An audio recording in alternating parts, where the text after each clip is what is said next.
Tahukah kamu, pohon coklat tidak tumbuh di Belgia, Prancis, atau negara-negara Eropa lainnya. Pohon coklat ini hanya bisa tumbuh di daerah tropis, contohnya Indonesia. Sejarah industri coklat Indonesia.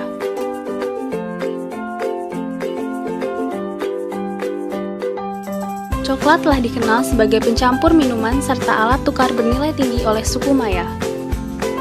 Konon, 4 biji kakao bisa membeli sebuah labu, 10 biji kakao bisa membeli seekor kelinci, dan 100 biji kakao bisa membeli seorang budak.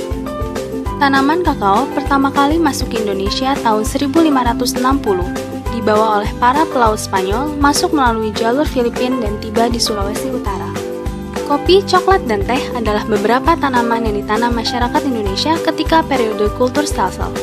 Namun, dari ketiga tanaman tersebut, hanya coklat yang tidak banyak dikonsumsi oleh masyarakat Indonesia. Proses pengolahan coklat yang panjang dan rumit membuat biji coklat langsung diekspor ke Belanda. Ada 3 jenis kakao yang ditanam di Indonesia, Criollo, Forastero, dan Trinitario yang merupakan hasil persilangan antara jenis Forastero dan Criollo.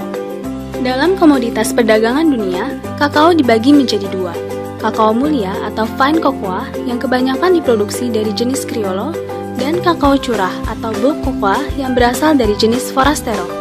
Indonesia sendiri juga menghasilkan kakao dengan kualitas tinggi yang sudah diakui dunia, yaitu Java dari Jember, Jawa Timur.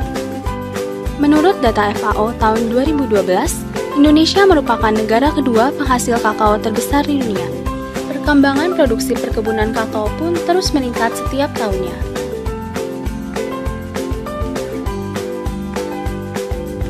Hal ini berbanding terbalik dengan tingkat konsumsinya yang hanya 3,4% dari konsumsi seluruh dunia. Ekspor biji kakao Indonesia masih mendominasi dibandingkan bentuk olahan kakao lainnya dengan negara tujuan ekspor, Malaysia, Amerika Serikat, dan Singapura.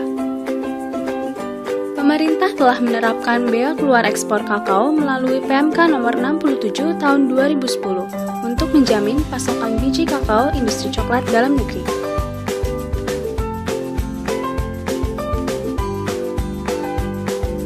Biji kakao melalui proses yang panjang sebelum menjadi coklat yang kita kenal. Biji kakao yang telah matang akan difermentasikan dan dijemur terlebih dahulu sebelum dikirim ke pabrik.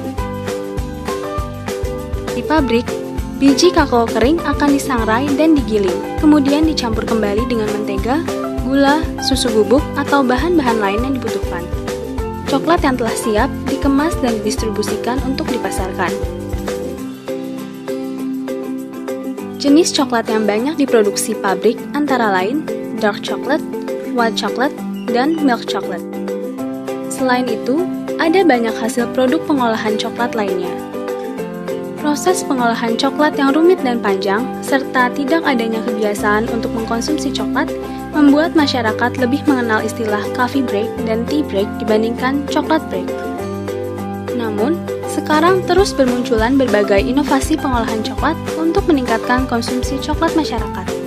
Coklat lokal dengan rasa rempah-rempah khas Indonesia, serta coklat cafe yang menyediakan makanan dan minuman berbahan baku coklat asli Indonesia.